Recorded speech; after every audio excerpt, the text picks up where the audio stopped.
5 years ago, I made a decision that still echoes in my mind to this day. It started during final exams at university. My best friend and I were preparing for a high-stakes physiology test, one focused on how the human brain adapts to stress at the cellular level. We were living that stress in real time. Our study routine was relentless. I'd get to his apartment by 8 a.m., we'd drink coffee, grab food, and start studying by 9. We studied in blocks. 4 hours of deep work, 30-minute breaks, intense quizzing, and then back to the books. Every day. No shortcuts. At first, it worked. We were tired, but the discipline was paying off. We lived on caffeine and mental pressure. But one day, my friend came to me with something new. "My sister gave me this," he said, showing me a small white pill. Modafinil, legal. Prescribed to people with narcolepsy. 0 side effects. You just stay awake and focused. I was skeptical.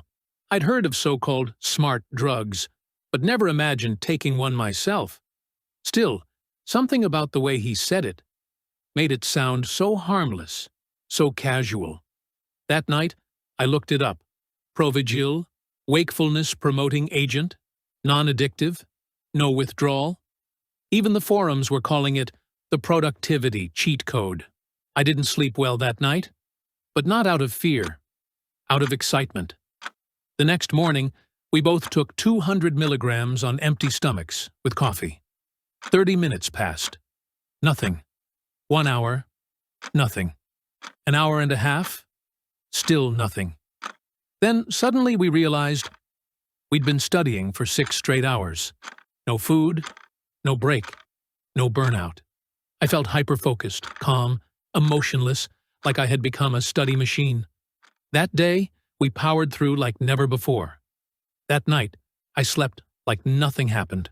We repeated the cycle, day after day, for a full week. No crashes, no anxiety, no noticeable side effects. But there were signs, subtle ones. My appetite faded. Hours would vanish without me noticing. I started forgetting basic things, like whether I'd eaten or even showered.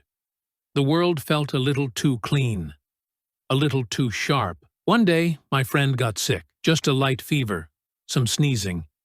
So we decided to study separately. I was exhausted that morning. But I didn't want to break the streak, so I took the pill, again on an empty stomach, made some coffee, and sat down to read. Then I passed out, face down in my book. I must have been asleep for about 45 minutes. What happened next is hard to explain, but I remember every second. I became aware that I was floating, above myself. I looked down and saw my body slumped at the desk. The light in the room felt off, too white, like a dentist's office. Behind me, the wall clock ticked with distorted, twisted numbers, as if time itself was unraveling. I started walking, but I wasn't touching the floor. My apartment felt hollow. I moved toward the hallway, and then I heard something. Crying. Quiet at first, then louder, coming from the bedroom. I floated toward the sound. When I entered, everything in me froze. The crying voice. It was my grandmother's. She had passed away years earlier, but the sound I heard, it was unmistakably her voice. The same trembling tone, the same words I heard from her the last time she called. I stood there, weightless and horrified. I wanted to run, or scream, or wake up. And just like that, I did. I suddenly woke up, drenched in sweat, hands shaking. My coffee had gone cold. That evening, I called my friend to tell him. He went quiet. Then he said, "Dude, I had a weird dream too."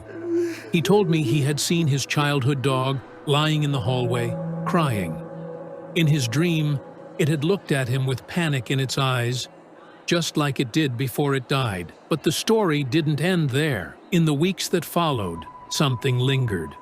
I'd be going about my day, shopping, walking home, sitting in class, and suddenly I'd feel like I wasn't real, like I was watching myself from outside.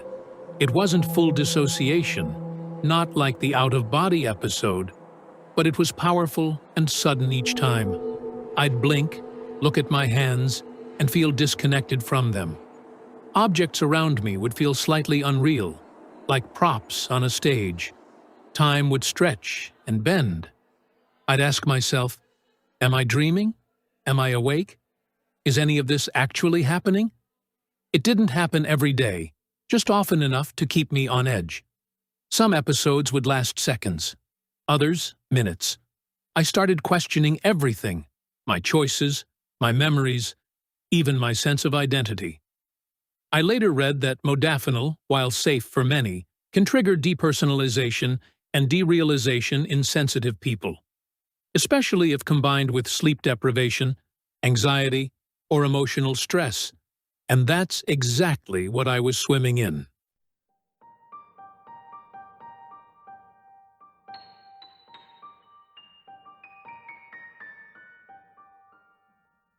I never told anyone except my friend. I acted normal, attended class, ate lunch with friends. But under the surface, I felt like I was unraveling. Over time, it faded. The dissociation stopped. My dreams normalized. But something had changed. My relationship with my mind, with reality, was never quite the same. And even now, years later, there are moments, in the quiet, where I feel myself checking if I'm still here, still real. I've used modafinil on a few rare occasions since. Always cautiously, always with fear in the back of my mind.